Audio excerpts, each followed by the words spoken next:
Bueno, largamos nomás, ¿no? Bueno, bienvenidos, bienvenidas. Estamos acá en la librería Caras y Caretas presentando el título Psicopolítica de la vida cotidiana. Acá lo habrán visto, de Gabriel Rodríguez Varela, que lo tengo acá a mi izquierda. Apuntes militantes en tiempos de neofascismo. Es el cuarto título de la Biblioteca Generosa Fratasi que hemos impulsado desde el Instituto Plebeyo en la editorial Indómita Luz, que es una editorial independiente. Ambas iniciativas forman parte de la Unión de Trabajadores y Trabajadoras de la Economía Popular. Así que bueno, estamos muy contentos de que este sea el cuaderno de formación y debate número 2 y el cuarto título de la colección. Así que bueno, queremos agradecer especialmente a Carla Lorenzo, acá, librera, amiga, en estas redes que vamos tejiendo también entre libreras, libreros, editores, editoras, institutos, espacios de militancia del pensamiento. Así que bueno, hoy estamos acá en esta presentación para compartir algunas reflexiones. Aquí está a mi derecha Emiliano Exposto, que es investigador, activista de salud mental, publicó Las máquinas psíquicas y junto con Gabo publicaron también El goce del capital y Manifiestos para un análisis militante del inconsciente.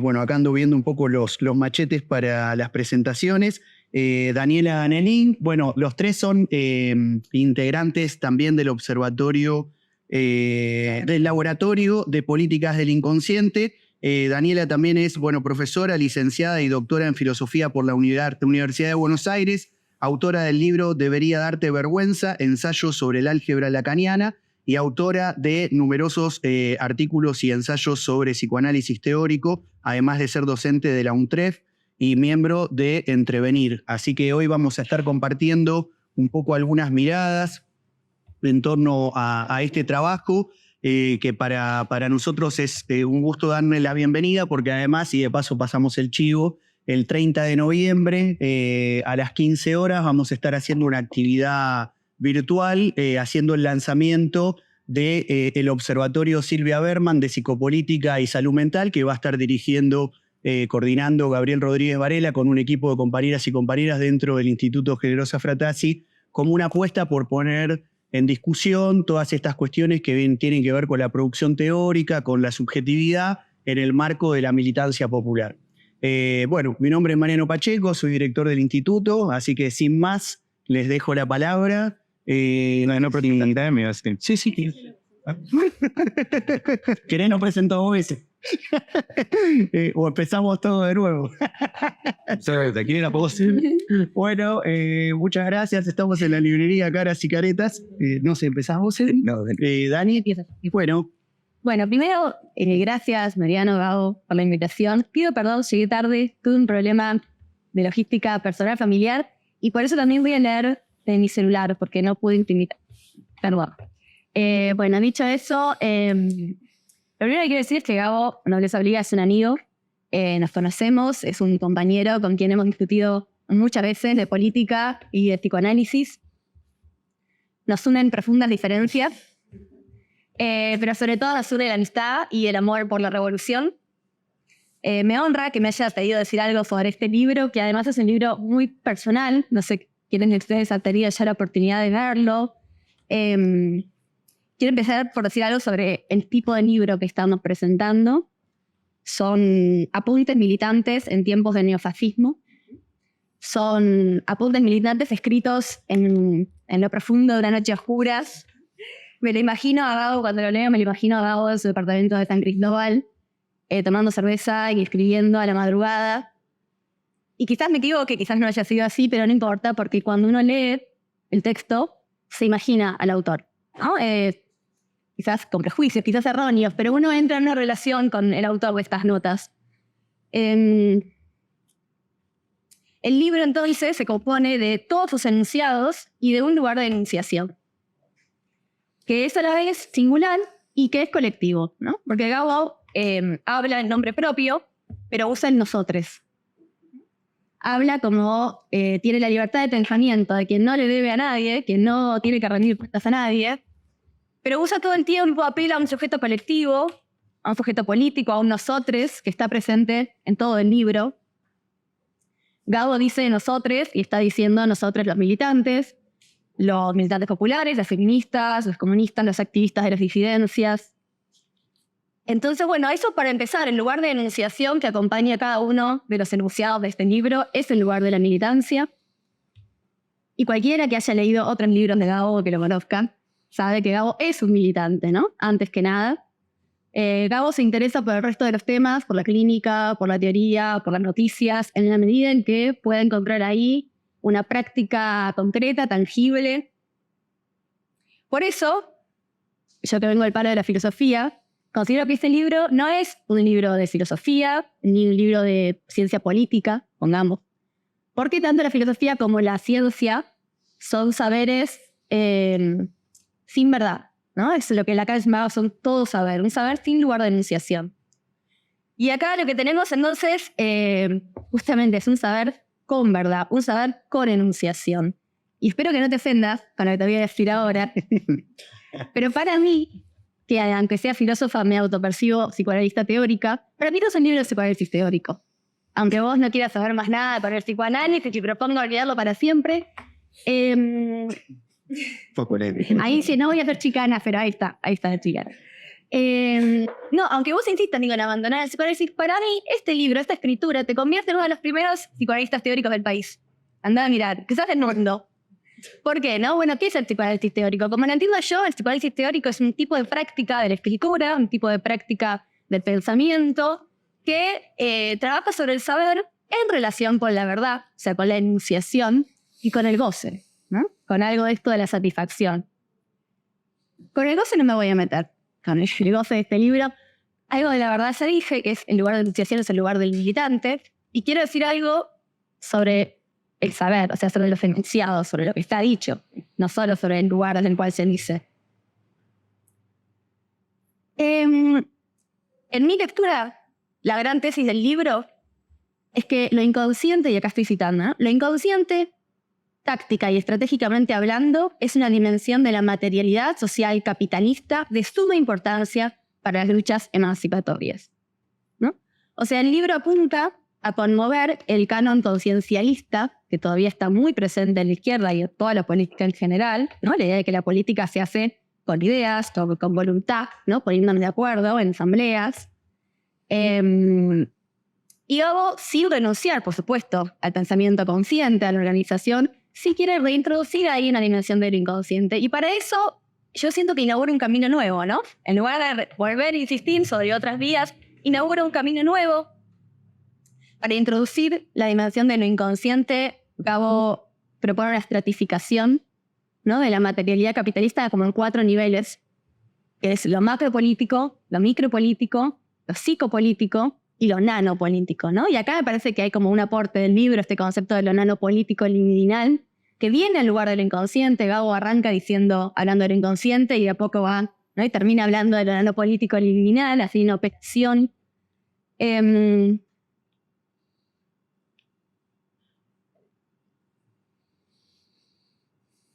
bueno, y a mí me parece que ese punto, el concepto de lo nanopolítico, sobre todo en la contraposición con lo psicopolítico, y quizás para que se entienda, si tengo, no sé cómo vengo de tiempo, rapidito, lo macropolítico, ¿no?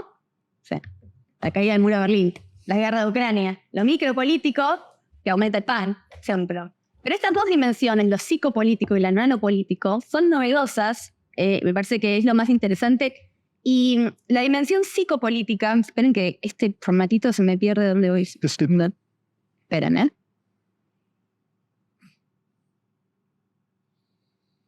vamos a tener que editar. Volver al cuadernito. La dimensión psicopolítica, no puedo. Me parece que remite a la dimensión subjetiva tal como la llegó a entender la izquierda, como la llegó a entender el marxismo, por ejemplo, con Althusser, ¿no?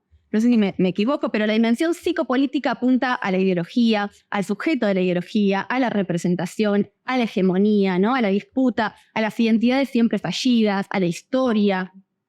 Y hasta ahí llegábamos, ¿no? Tenemos lo macro, lo micro, lo psico, y Gabo acá introduce una 4ª dimensión, que es lo nanopolítico. Y es lo nanopolítico liminal lo que da una vía de acceso nueva a las militancias y a la política de izquierda al inconsciente. Totalmente novedosa. No sé a dónde va a conducir esa nueva vía que inaugurás, pero me parece que es para celebrar, ¿no? Que abre como una nueva puertita de acceso al inconsciente que no es la que ya habían abierto otros desde el psicoanálisis burgués, de la prehistoria psicoanalítica, como dice Gabo. Bueno. Todo el libro busca desarrollar lo que él llama una inteligencia práctica orientada a intervenir justamente a este nivel de lo nanopolítico, promoviendo interrupciones o interferencias en la aceitada máquina del capitalismo. Para cerrar y después para por ahí charlar después, me gustaría decir que no es un libro particularmente optimista, ¿no? Sin ser pesimista. Es un libro escrito, como digo, en lo profundo de una noche oscura. Presenta un panorama desolador donde, como dice Gabo, el enemigo no para de vencer. Y se pregunta con mucha honestidad cómo hacer para recuperar alguna ventaja, ¿no? Para poder meter un gol en este partido. Y bueno, yo me traje para compartir con vos, en realidad. Dije, ya que está todo tan desolador este panorama, pensaba, ¿qué hay de bueno? ¿Cuáles son las buenas noticias? ¿Qué hay de positivo en lo que está pasando, ¿no? El silver lining, el vaso medio lleno de este avance de las nuevas derechas en la región y en el mundo. Y encontré algunas cosas que, a ver, como para levantar un poco. ¿Qué hay de bueno en que casi esté por ganar Milei? No, bueno, lo primero, a ver, es que para mí este nuevo avance de las derechas demuestra que esa famosa tesis de Fukuyama del fin de la historia era humo, ¿no? Que era un delirio. Que es mentira que el neoliberalismo sea el final de la historia y que lo único que queda sea administrar la política. Y digo esto porque cuando nosotros arrancamos la carrera hace 10 años, 15 años, el fantasma, el enemigo, era el neoliberalismo, ¿no? Y con Negri, con Deleuze, nosotros abogábamos por el retorno de la política con mayúscula. Y me parece que algo de este retorno de las nuevas derechas es un sinceramiento, si quieres, de la política, ¿no? Y en cierta medida es un avance respecto de los debates que estábamos teniendo sobre el fin de la historia y contra el neoliberalismo. En esa misma línea, me parece que las nuevas derechas convocan muy abiertamente a las nuevas izquierdas, ¿no? O sea, las nuevas derechas, curiosamente, muy curiosamente a mí, reintroducen como enemigo, como enemigo al socialismo, al comunismo, al colectivismo. Y en ese sentido es como le pasó a Luis Miguel, que volvió a la gloria por la serie de Netflix, ¿no? Como que nos convocan nuevamente a una escena donde un poco estos conceptos, comunismo, socialismo, habían quedado olvidados para el gran público y se vuelven a instalar de la mano de las grandes derechas. De las nuevas derechas, perdón. Y lo último, pensando por ahí en... abandona esto porque ya lo perdí. Acá está, mira. Lo último, que me parece que es una especie de ultimátum a la democracia. Es una especie de ultimátum de los pueblos a la democracia burguesa. Que si esto fuera una relación de pareja, es claramente un ultimátum, ¿no? Como decía, bueno, cambien un par de algunas cosas o se acaba acá esto. Y a veces vienen bien. La democracia, tal como la tenemos, claramente tiene que cambiar, ¿no? Como la llama Badiou, es un régimen capitalo-parlamentario.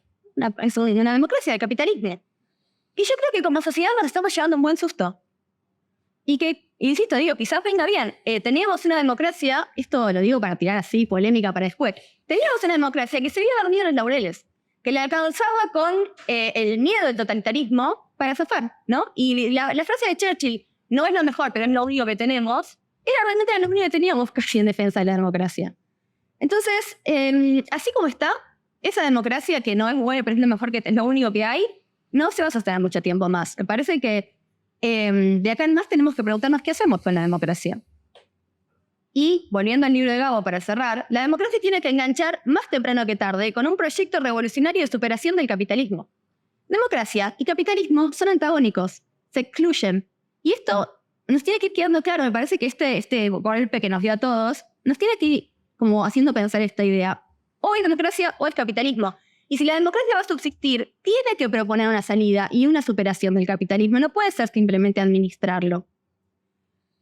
Le quiero dar toda la razón al autor de estas notas, para cerrar, y decir que no son tiempos de consignas autocomplacientes y no podemos seguir repitiendo recetas que fracasen. La actual coyuntura psicopolítica nos presenta todo... La actual coyuntura psicopolítica nos presenta todo un conjunto de desafíos históricos que exigen la intervención urgente de nuevas respuestas por parte del movimiento popular. Cierro cita. Bueno, llegamos hasta acá. y zafamos. Yo creo que vamos a zafar de esta. Pero a partir del lunes necesitamos organización popular, necesitamos empezar a recomponer las fuerzas en todos los niveles de la materialidad capitalista y sobre todo necesitamos creatividad, osadía e imaginación histórica para pensar una salida democrática del capitalismo. Creo que el libro de Gabo es un paso necesario, no el primero, no el último, para empezar a caminar en esa dirección. Hasta ahí.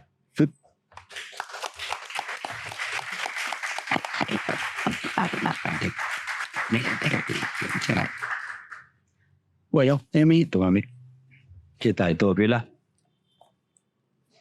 Ya tenemos la primera propuesta para post-lunes, que es la serie de Gabo, a la Luis Miguel, pero de Gabo. Me parecería un gran plan, ¿no? Bien, Dani ya dijo casi todo el libro. Yo voy a tratar de como un oído o un ojo puesto en el libro y un ojo puesto ansioso en la coyuntura. Lo primero que quiero decir es que estoy muy contento de presentar un libro de Gabo. Es la primera vez que presentamos un libro juntos después de trabajo de varios años, lo cual me da mucha alegría. Y también quiero felicitar mucho al instituto por la producción de los cuadernos. Me parecen muy bellos. Así que nada, primero expresar que estoy contento. Y le voy a hacer algunas preguntas a Gabo quizás, porque no sé, quizás para presentar un libro hay que halagar al autor, pero yo le voy a hacer una serie de preguntas. El libro de Gabo es muy ambicioso, ¿no? Porque va desde la nanopolítica liminal hasta el conflicto geopolítico y civilizatorio entre China y el imperialismo yanqui, ¿no? Y en el medio toca una zona que es una tensión entre políticas del inconsciente y políticas del malestar, ¿no?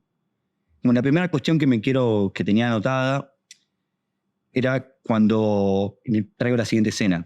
Cuando la ultraderecha, Libertad Avanza, gana las elecciones, las PASO, una serie de interpretaciones políticos, periodísticas, teóricas, nos venían a decir que la ultraderecha estaría capturando, expresando, representando, canalizando el malestar social, ¿no? El hartazgo, la bronca, la decepción, la desilusión, etcétera, etcétera. Quizás podamos pensar que la ultraderecha hoy están haciendo un tipo específico de política del malestar o de politización del malestar. La primera pregunta entonces para Gabo sería, ¿cómo pensás vos la relación entre derechas y políticas del malestar? Porque creo que tenemos una imagen, quizás que a mí la primera se me viene, que es que habría una especie de malestar disponible que podría haber salido por izquierda o podría haber salido por derecha, ¿no? Como el malestar está ahí, que es tanto expresable por derecha o politizable por derecha como politizable por izquierda, ¿no? Entonces esa imagen de un malestar ahí disponible, medio flotante, ¿no? Una especie de significante, flotante, pero afectivo, no sé si nos sirve como esquema, ¿no? ¿Cómo pensás esta política que yo llamaría reactiva o reaccionaria del malestar en la medida en que no revierte desigualdades, sino que las reasegura? Pero ¿cómo pensás vos entonces en la relación entre una economía libidinal, emocional, etcétera, que la palabra derechización quizás sea imprecisa, y las políticas derechistas del malestar? O sea, como primera cuestión, no sé, no te dije hacer preguntas, pero improvise, compañero. La segunda cuestión es que de alguna forma, si hay algo así como una política derechista o fascista, no sé cuál sería la palabra correcta, del malestar, quizás su reverso sea algo así como una política derechista o ultra neoliberal o autoritaria de mercado del disfrute, del placer, del deseo. Y ahí como que me surgen dos preguntas, ¿no? ¿Cuál es la actualidad de la pregunta de Reich, ¿no? ¿Las masas desean el fascismo? Y si esa pregunta no es correcta, si hoy es un poco exagerado decir que las masas desean el fascismo, ¿cómo pensar la relación entre derechas y deseo? Derechas y disfrute, derechas y o subjetivación del consumo y deseo, ¿no?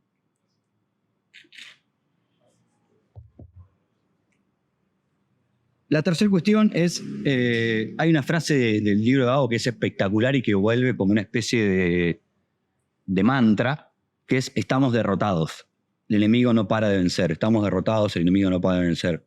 Hay una de las notas al pie, creo, que no sé si no es la primera o la segunda, donde Gabo nos cuenta que no solo estaba tomando birra, como dice Dani, y nocturno, sino que el texto se termina de escribir, la nota al pie 1, luego del resultado de las PASO, ¿no?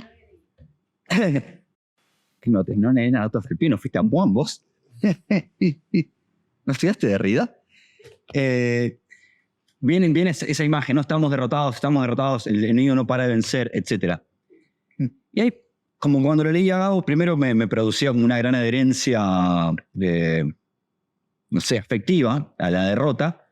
Pero por otro lado, si podemos pensar una diferencia entre derrota y fracaso, ¿no? Leon Rosichem solía diferenciar entre la derrota que clausura, la derrota que cierra los esquemas previos, la derrota como una especie de asumir la derrota y un borrón y cuenta nueva, y el fracaso como aquello que, si bien estamos perdiendo, el fracaso abre una posibilidad, ¿no?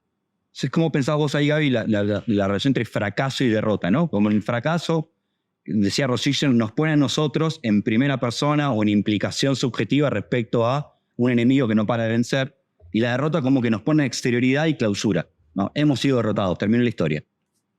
Entonces, sí, ¿cómo podemos pensar la relación entre un fracaso que abre y una derrota que cierra? La cuarta cuestión, perdón, me perdí. ¿Es un final? Sí. La cuarta. La cuarta es sobre la rotura. Ahí está Juanpi, que escribió un texto, una muy linda reseña del libro de Gabo, que dice, el libro de Gabo llama o tiene como premisa un comunismo o una comunidad de los rotos, o de los rotes. Me parece una imagen bellísima. Hay una insistencia en el libro de Gabo muy, muy zarpada, que es la idea según la cual la pandemia, como proceso traumático, profundizó o aceleró una rotura existencial, lo que llamamos un proof de rotura existencial, un colapso anímico, una crisis anímica colectiva, ¿no? La idea de que estamos todos un poquito cada vez más rotos. Ahí me sale la pregunta, y Gabo insiste ahí con una fórmula que a mí me gusta mucho, que es, dado que estamos muy rotos, no podemos seguir insistiendo en los mismos recursos subjetivos y de lucha que nos llevaron a esta rotura y a los fracasos insistentes. Ahí la pregunta que me sale a hacerle al autor de Psicopolítica de la vida cotidiana es, si asumimos la rotura, si asumimos el desgarro, si asumimos la depresión como premisa, la crisis o el colapso anímico como premisa, la pregunta que me haría es, ¿cómo luchar cuando hay rotura? ¿Cómo sacar fuerzas o cómo construir fuerzas cuando ya no hay más fuerzas? Pero no fuerzas sociales, sino fuerzas anímicas. ¿Cómo construir fuerza cuando no hay fuerza? ¿Cómo salir a luchar cuando no me puedo levantar de la cama? ¿Cómo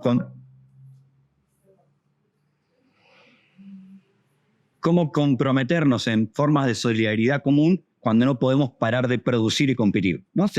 La idea sería cómo construir una fuerza cualitativamente distinta al enemigo cuando no hay fuerza. No hay fuerza sensible, anímica, no hay ganas o no se puede tener ganas. Sigo un tópico. Después, creo que quinta cuestión, Gabo hace una distinción que a mí me gusta mucho, que es entre lo que podemos llamar la psicopolítica desde el punto de vista del capital, y creo que la segunda nota al pie dice, bueno, hay teóricos de la burguesía, creo que dice algo así, ¿no, Gabo? Con esa enunciación setentista.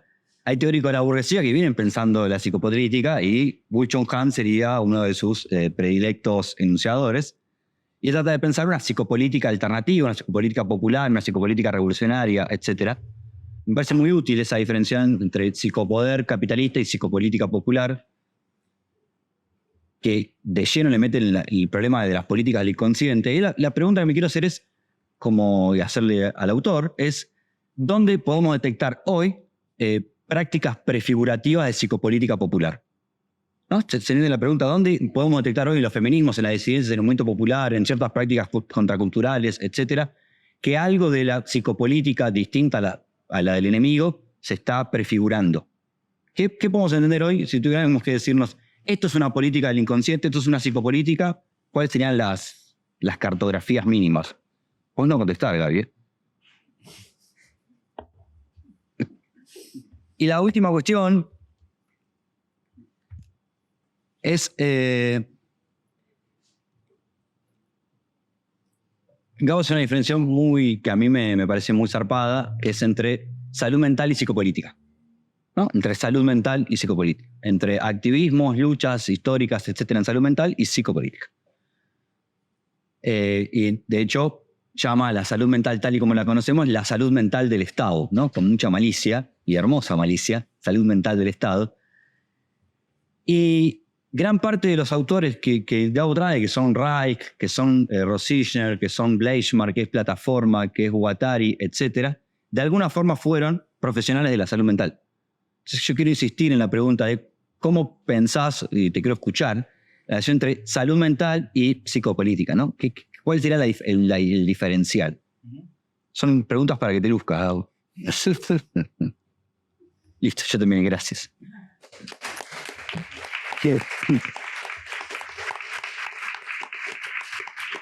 Bueno, haciendo honor al día, estamos en el 17 de noviembre, Día de la Militancia, ¿no? Una fecha muy importante en la Argentina, así que presentar un libro que habla sobre la militancia en el terreno de la psicopolítica, de la salud mental popular. Ahora sí, con ustedes, Gabriel Rodríguez Varela. ¿Qué tal? Muchas gracias por venir. Es una alegría enorme que estén aquí y una alegría enorme aquí la presentación tanto de Dani, de Emi, Mariam.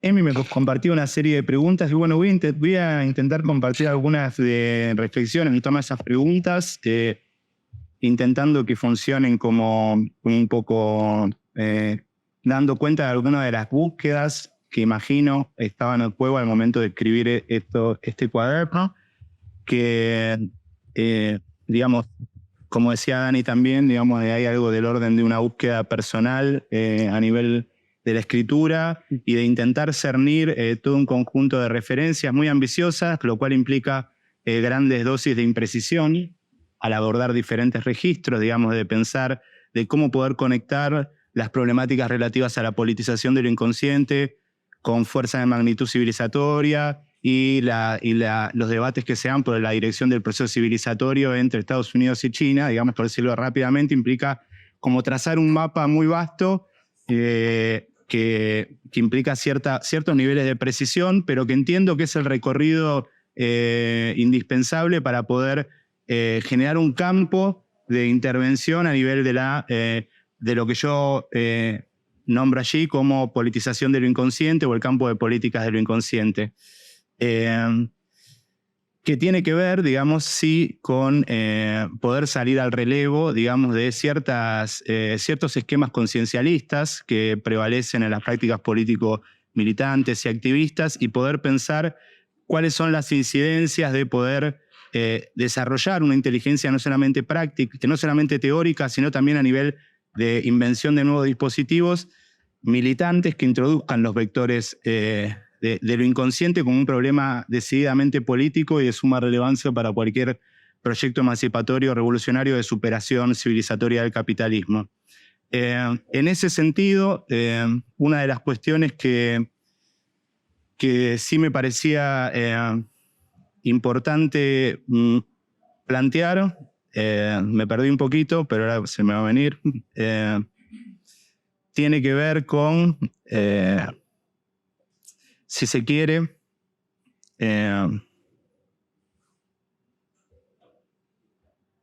bueno, en fin, voy a ir por otro lado. Retomo lo que me preguntaba Emi.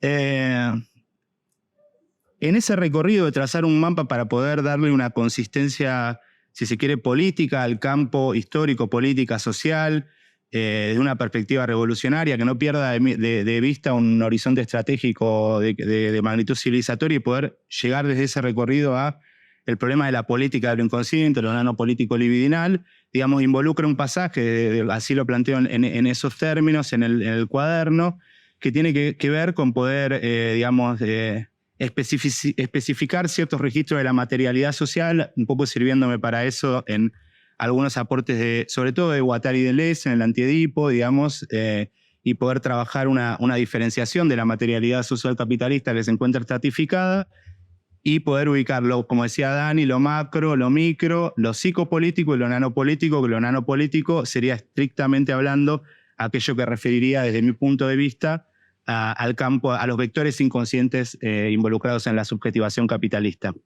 En ese marco, digamos, en ese recorrido, una de las distinciones que a mí me parecía interesante establecer y que un poco se justifica en esto que mencionaba Mariano al inicio de la actividad, que tiene que ver la apertura, la inauguración del observatorio de Silvia Berman de Psicopolítica y Salud Mental Popular.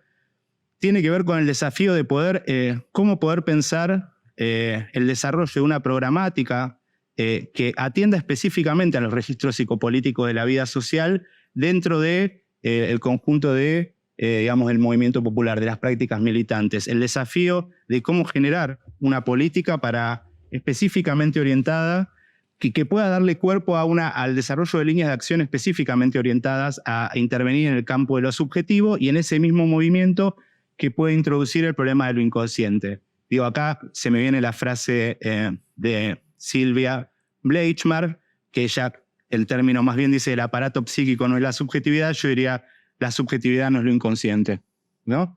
No obstante estar implicados recíprocamente.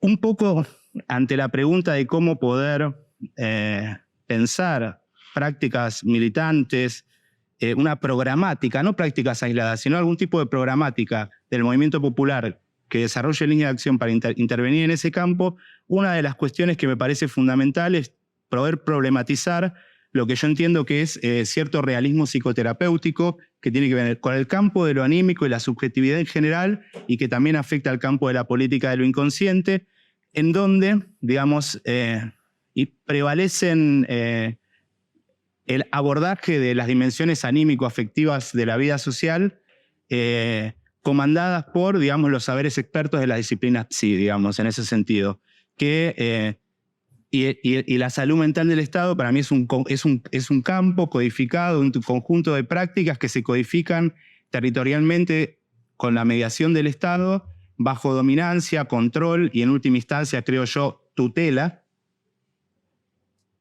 de los profesionales de la disciplina psi, digamos, y en ese sentido creo que poder problematizar la cuestión de lo psicopolítico tiene que ver con generar una perspectiva estratégica que pueda desarrollar también planteos hacia el interior del campo de la salud mental del Estado, reformas, sofisticaciones en las prácticas realmente existentes, pero eso en el marco de un programa, de un planteo transicional que permita, digamos, imaginar la reapropiación en lo que tiene que ver con la autogestión de las dimensiones anímicas de la vida social por las propias comunidades, ¿no? A nivel territorial y comunitario. Digamos, creo que el libro también pone en juego como una problematización a la dominancia que tienen los saberes psi, incluso desde perspectivas progresistas, digamos, yo lo llamo tecnocracia progresista, digamos, que quizás incluso plagadas muchas veces de las mejores intenciones y con un compromiso muy, muy hondo en el asunto, digamos, reproducen, digamos, prácticas que tienden a reificar la heterogestión de los saberes expertos, en este caso es del psiquismo, si son psicoanalistas, digamos, sería del psiquismo y de lo inconsciente, sobre la vida social, y creo que eso es realmente antagónico para cualquier perspectiva emancipatoria que digamos, en última instancia, me sale decir, no podría sino prescindir de disolver la sociedad política dentro de la sociedad civil. Y en ese proceso, digamos, la autogestión la autonomía respecto de las dimensiones anímicas de nuestras propias existencias y en los propios territorios que habitamos es como un horizonte estratégico que entiendo que es irrenunciable para cualquier proyecto emancipatorio. Un poco por ahí esa es la relación que yo establezco, Emi, entre salud mental del Estado y salud mental popular como un vector psicopolítico que pueda disputar hacia el interior de la salud mental del Estado, pero desde un punto de vista transicional, tendiendo siempre en el sentido de la conquista, el avance, en el sentido de la autonomía, la autogestión de las dimensiones anímicas de la vida social por parte de los propios territorios de existencia que habitamos, de los sectores populares, ¿no? De los territorios populares de existencia. Por otro lado, lo otro que iba a decir, que Emi mencionaba al principio, comparto la idea según la cual hay una especie de como perspectiva que tiende como a neutra en términos valóricos de ese malestar, como que estuviese, como que si fuese una disponibilidad neutra y habría solamente allí un malestar social intensificado por las crisis del capitalismo, pandemia, etc. Fracasos, frustraciones respecto a ciertas expectativas luego de determinados triunfos electorales, en fin, asedio de los proyectos de las extremas derechas, neofascistas y demás. Pero digamos, hay una perspectiva que tiende desde mi punto de vista a ubicar como una especie de como perspectiva neutra o consideración neutra de ese malestar, como si hubiese un afecto escindido de representación, por decirlo rápidamente. Y digamos, y quizás allí sería necesario trazar como, que a mí me queda muy lejos, pero digamos, trazar algún tipo de estratificación de clase respecto a esos malestares. Digamos, sectores, clase obrera, sectores populares, pequeña burguesía, clase media, en fin, como poder ubicar allí, pero tendería a pensar que no hay que el malestar que politiza la derecha no es neutro en términos político-ideológicos. Y eso. Yo, bueno, con eso estaría bien. Eso.